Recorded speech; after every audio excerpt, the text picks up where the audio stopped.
안녕하세요. 지난주까지는 어, IT와 인터넷의 역사의 가장 초반이라고 할 수 있는 PC 혁명 시대, 즉 알테어 8800으로 대표되는 최초의 PC, 그러나 실제적으로 사람들에게 이것이 퍼스널 컴퓨터다라는 것을 인식시킨 것은 스티브 잡스가 만든 애플 2라고 했었죠. 그리고 나서 곧이어서 IBM이라는 거대한 컴퓨터 회사가 IBM PC를 만들어서 애플이 독주하고 있는 그 퍼스널 컴퓨터 시장에 뛰어들고, 그때 IBM 그 PC의 그 운영 체제로서 마이크로소프트라는 회사에 도스를 이제 도입하게 되고, 그 마이크로소프트를 설립한 또 역시 20대 초반에 빌 게이츠라는 사람이 이제 이 소프트웨어 산업, 컴퓨터 산업에 굉장히 중요한 인물이 되는 그런 과정들에 대해서 쭉 얘기를 했고, 그 PC 혁명 시기인 거의 한 70년 초반부터 10년 동안에 이 소프트웨어와 하드웨어의 역사를 만들어냈던 여러 인물들에 대해서 우리가 살펴보았습니다. 이제 3장 인터넷의 탄생으로 넘어가겠습니다. PC가 분명히 굉장한 혁명을 일으켰던 것은 맞아요. 어, 1940년 중반에 만들어진 그 소위 컴퓨터라는 것이 그 당시만 해도 일반인들에게는 아무런 의미가 없는 그런 기계일 뿐이죠.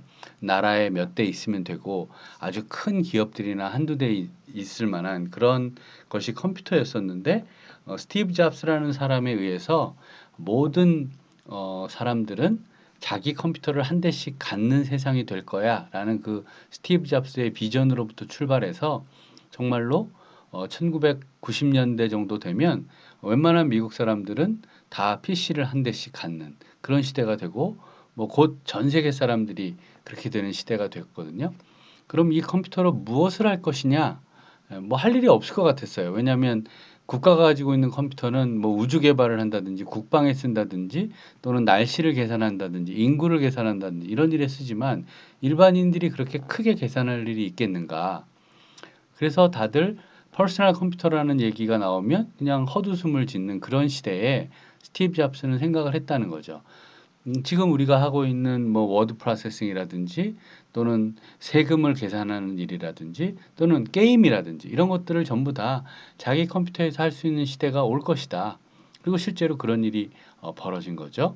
그래서 그것만으로도 굉장히 대단한 엄청난 일이었음에도 불구하고 그거와는 비교도 안 되는 엄청난 혁명과 같은 사건이 이제 기다리고 있는데, 그것이 바로 인터넷이라는 것이었습니다.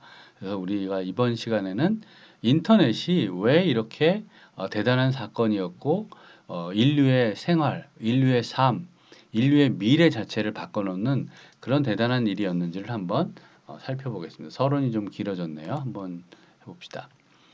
자, 인터넷의 정의는 무엇일까요? 인터넷의 정의는 굉장히 그, 기술적인 용어로부터 시작을 합니다. TCP/IP라는 고유한 프로토콜을 기반으로 구축된 전 세계적인 네트워크들의 네트워크, 또는 이를 통해 구성되는 전 세계적인 사람들과 자원들의 집합체. 좀 어렵죠? TCP/IP라는 프로토콜도 어렵지만 그 뒤에 나오는 말, 세계적인 네트워크들의 네트워크, 또는 이를 통해 구성되는 전 세계 사람들과 자원들의 집합체. 사람과 자원의 집합체? 굉장히 좀 어려운 정의를 가지고 있습니다. 먼저 이 TCP/IP라는 것에 대해서 먼저 보면요. 제목 자체가 우리 지금 TCP/IP 프로토콜을 만들다라고 돼 있죠. TCP/IP는 Transmission Control Protocol, 인터넷 프로토콜의 약자입니다. 프로토콜이라고 하면 일반적인 용어로서는 외교 약속 뭐 이런 것들 얘기해요. 외교 문서 이런 것들이 프로토콜이에요. 그러니까 외교라는 건 항상 그 상대방이 있는 거죠. A와 B라는 그런 그 두 개의 개체가 무언가 하는 것을 이제 외교라고 한다고 하면, 늘 이렇게 상대가 있는 상황에서는 약속이 필요합니다. 어떤 것들을 하기 위한 약속이 필요하죠. 그런 약속이 프로토콜이라고 보시면 돼요. 통신을 위해서는 늘 약속이 필요해요. 통신이라는 것은 결국 상대방이 존재하는 외교와 같은 것이니까 이 통신을 하기 위한 약속이 필요합니다. 아주 간단한 예를 들어보면 우리가 무전기를 가지고 얘기를 할 때 늘 어쩌고 저쩌고 얘기하고 over 이렇게 얘기하죠. 예.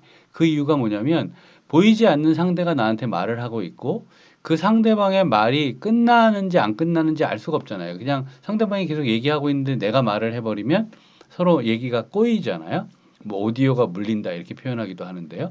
그래서 그런 일을 방지하기 위해서 저쪽이 전부 다 얘기하고 나면 over라고 하면 이제 내가 얘기하기 시작하는 거고 나도 역시 내 얘기가 끝나면 over라고 하면 이제 저쪽 상대방이 다시 얘기하게 되는 이런 두 사람 간의 커뮤니케이션에서도 이런 약속이 필요한데 굉장히 다양한 그런 개체들이 네트워크의 네트워크를 통해서 서로 커뮤니케이션 할 때에는 굉장히 많은 약속들이 필요하겠죠.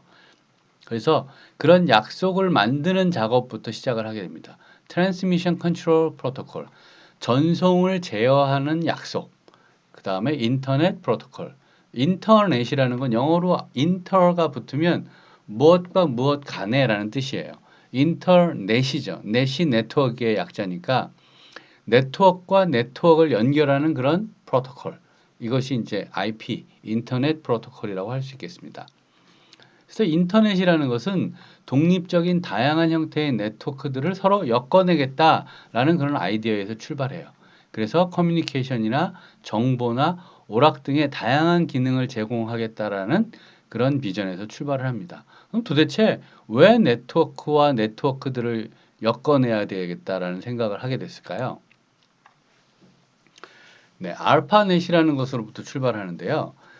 미국 국방부가 고등연구계획국이라는 것을 만듭니다.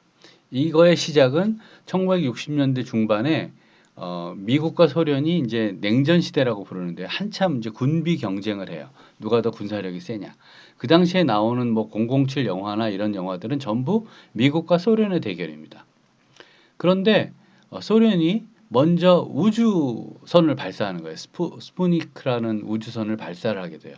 여기에 미국이 크게 자극을 받습니다. 그래서 Advanced Research Project Agency라는 그 ARPA라고 불리는 사실은 여기 이제 Defense가 앞에 붙어서 DARPA라고 하는데요.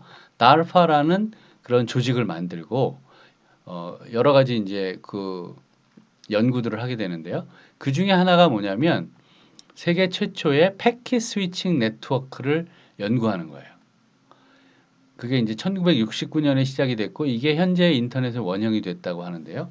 여기서 잠깐 설명이 필요한데요. 이 패킷 스위칭이라는 것이 무엇이냐면 그 당시만 해도 뭐 지금도 그렇습니다만 대부분의 네트워크는 전화선과 같습니다. 전화선을 활용하는데요. 이 전화선이라는 것은 서킷 네트워크, 즉 회로가 연결된 그런 네트워크예요.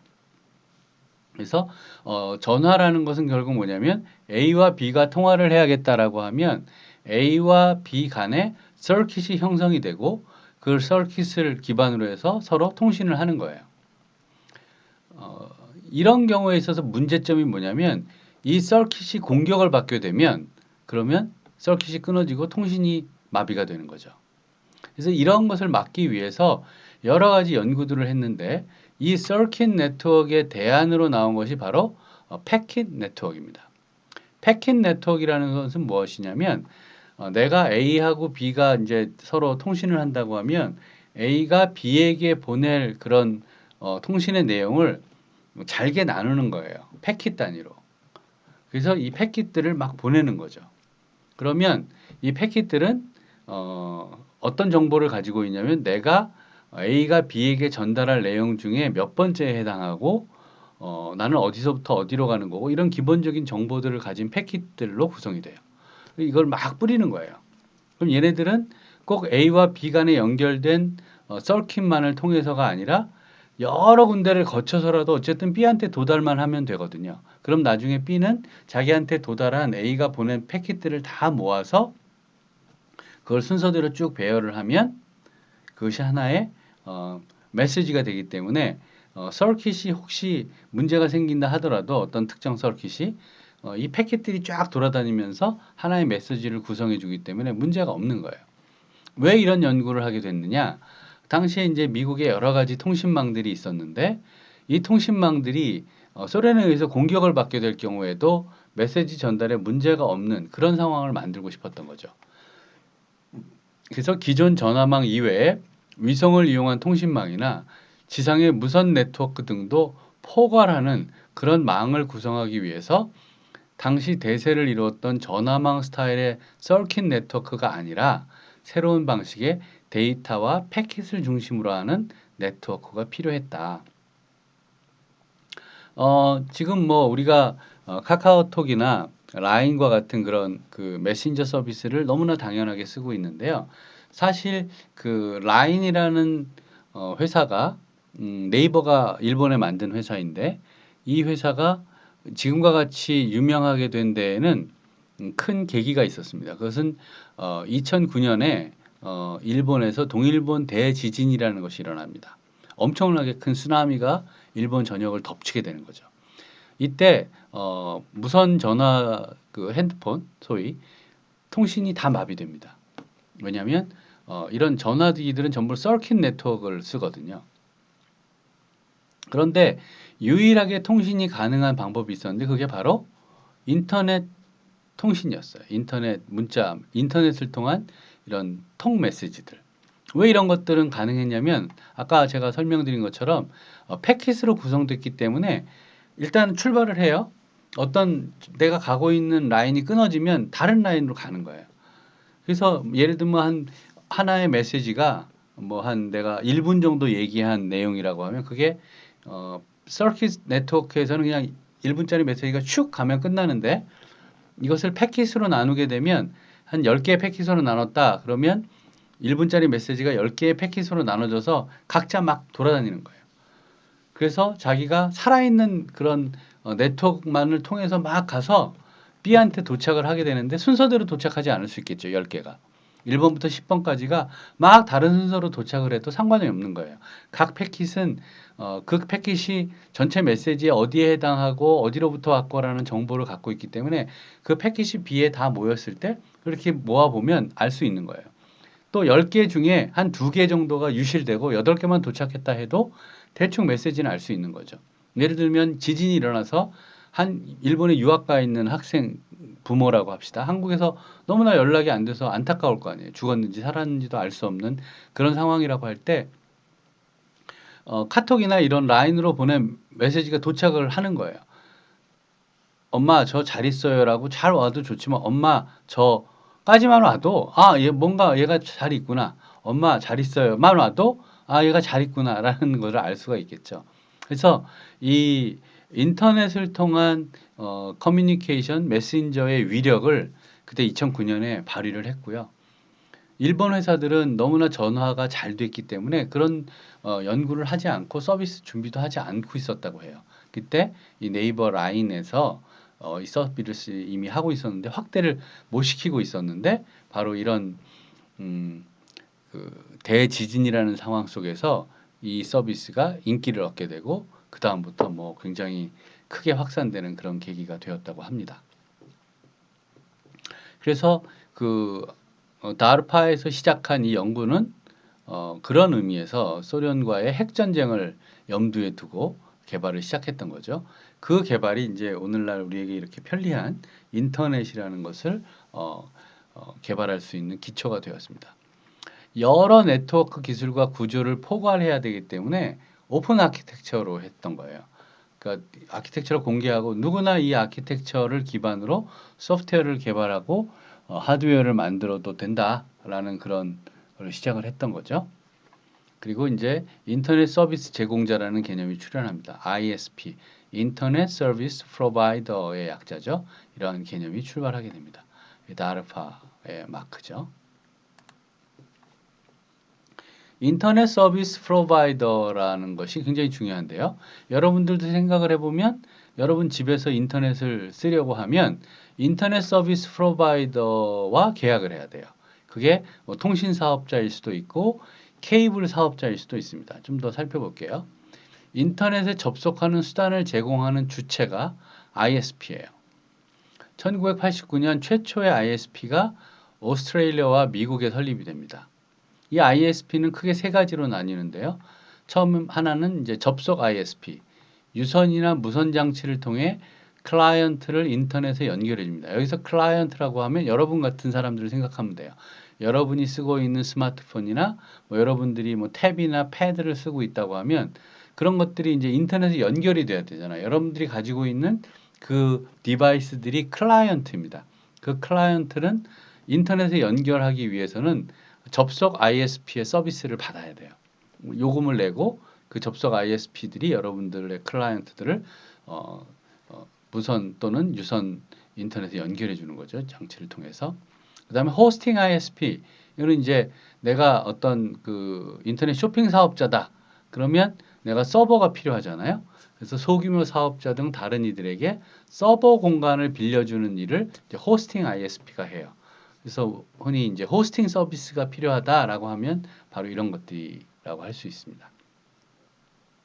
그 다음에 이제 통행 ISP인데요. 이건 이제 호스팅 ISP와 접속 ISP를 연결하는 대량의 대역을 제공하는 그런 ISP들을 우리가 이제 통행 ISP라고 합니다.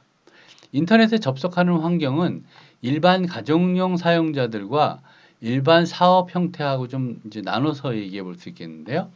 일반 가정용 사용자들은 DSL이라는 것이 이제 가장 초기에 나타납니다. 디지털 서브스크라이버 라인이라는 뜻이죠.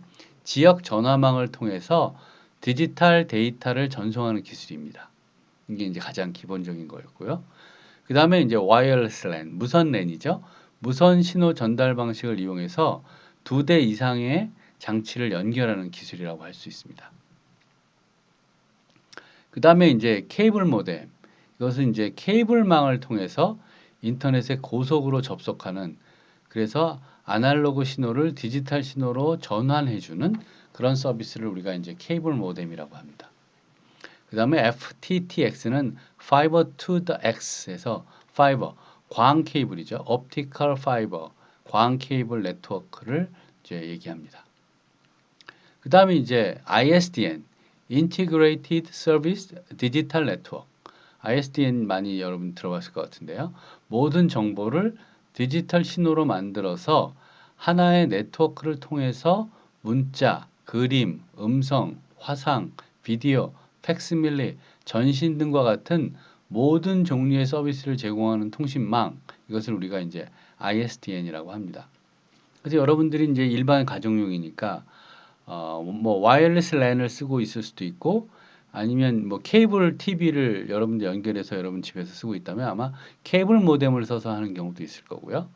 그다음에 이제 뭐 조금 더 빠른 속도를 원하면 이제 광 케이블을 연결하기도 하고 그다음에 이제 ISDN 서비스를 요즘에는 많이 쓰고 있죠. 일반 사업자 형태로 가게 되면 이제 역시 DSL을 쓰거나 아니면 조금 더 발전된 형태의 DSL, SH가 앞에 붙죠. 싱글 페어, 하이 스피드가 붙어 있는 DSL. 그 다음에 이제 사업자들 같은 경우에 가장 많이 쓰는 게 이더넷입니다. 이건 뒤에서 이제 다시 설명을 할 텐데요. 컴퓨터 네트워크 기술의 이름이기도 하고 일반적으로 LAN, Local Area Network, 가까운 그러니까 일반적인 사무실 정도 크기 또는 MAN, Middle Area Network, 중간 크기 또는 WAN, Wide Area Network, 좀 먼 그런 공간을 연결하는 그런 쪽에 이제 활용되고 있는 기술 규격이라고 할 수 있겠습니다. 이런 인터넷 사업자들을 통해서 이제 일반 클라이언트들은 전부 인터넷에 연결을 해야 되는 거고요. 이게 이제 인터넷 구성도라고 할 수 있겠는데요. 이번 밑에 이제 이번 맨 밑이 각 뭐 클라이언트를 가지고 있는 커스터머들이라고 하면 이들이 이제 공중 전화망, 퍼블릭 스위치 텔레폰 네트워크에 물리게 되고요. 이것들이 이제 소위 국가망 같은 그런 네트워크들에 물리게 돼서 이것들이 다 연결되어 있는 것을 우리가 소위 인터넷이라고 부른다는 거죠. 그러면 이제 우리 집에서 ISP 서비스를 통해서 이 네트워크들을 쭉 타고 연결이 되어서 이제 뭐 미국이든 영국이든 일본이든 전 세계와 연결되는 그런 그 망을 가질 수 있게 됩니다. 이런 것들을 이제 우리가 소위 인터넷 서비스 프로바이더가 우리를 위해서 해주고 있는 서비스라고 볼 수 있겠죠. 그렇다면 여러분들도 여러분들 가정에서 어떤 구조를 통해서 여러분들이 인터넷을 쓰고 있는지 한번 볼 수 있겠죠? 어떤 서비스를 쓰고 있는지, 통신사 인터넷을 쓰고 있는지, 또는 여러분 집에 들어와 있는 케이블 모뎀을 쓰고 있는지, 또는 뭐 와이어리스 랜을 쓰고 있는지 한번 확인해 보는 것도 좋을 것 같습니다. 이번 영상에서는 인터넷의 탄생과 그리고 인터넷 서비스 구조에 대해서 간략하게 살펴보았습니다. 수고했습니다. 안녕.